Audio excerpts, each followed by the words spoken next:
So I was planning to go back to Kenya on my second trip to go on safari there at one of my favorite places called Kambi Akanzi. And I happened to see a piece on TV about a wonderful elephant and rhino orphanage called the David Sheldrick Wildlife Conservation Trust. And I was so inspired by it and the work that they do that I had planned to try to go by and visit it after my safari.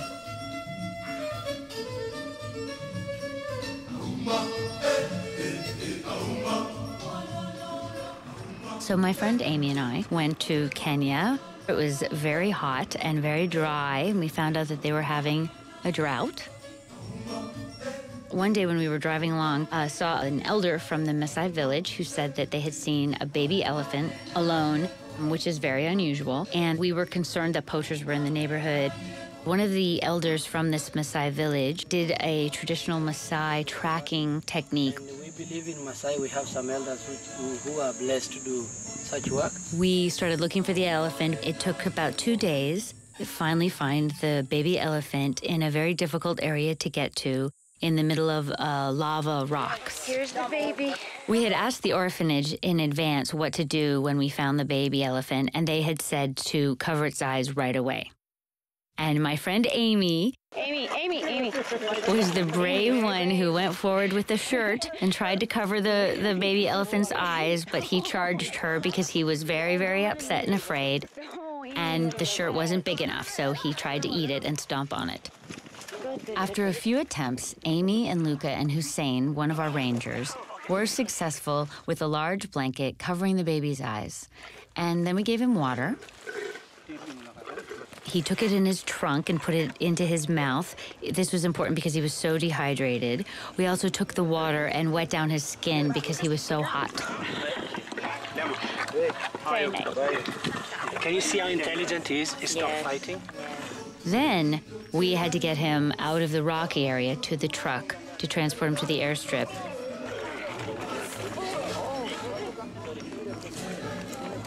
Right as we pulled up, the plane landed, and they send a group of the keepers, they call them, from the orphanage, and those are the guys who basically will become the surrogate parents for these orphaned elephants.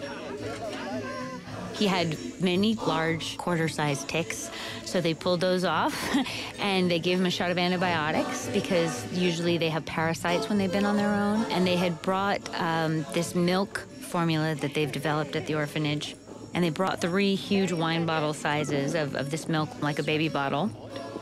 We think she's either 7 or 8 months. Lulu, so brave. Look at her tongue.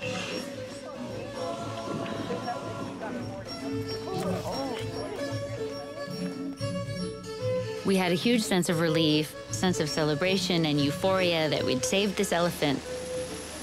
And they were taking him back to the orphanage where we knew that everything would be done for his well-being.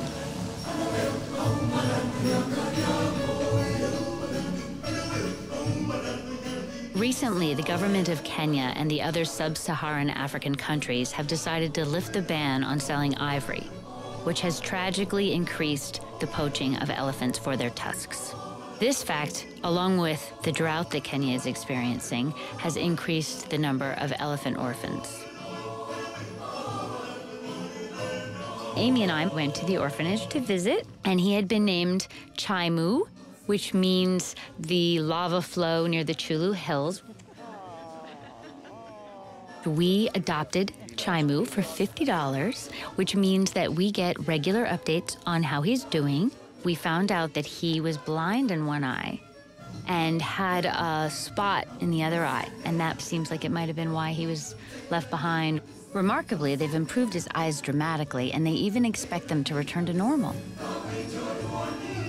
So what the David Sheldrick Trust is doing through this orphanage is really unique in that it's giving these elephant orphans a chance at living and thriving and being introduced back into the wild eventually. I am so happy and thankful that Chaimu ended up at this amazing orphanage.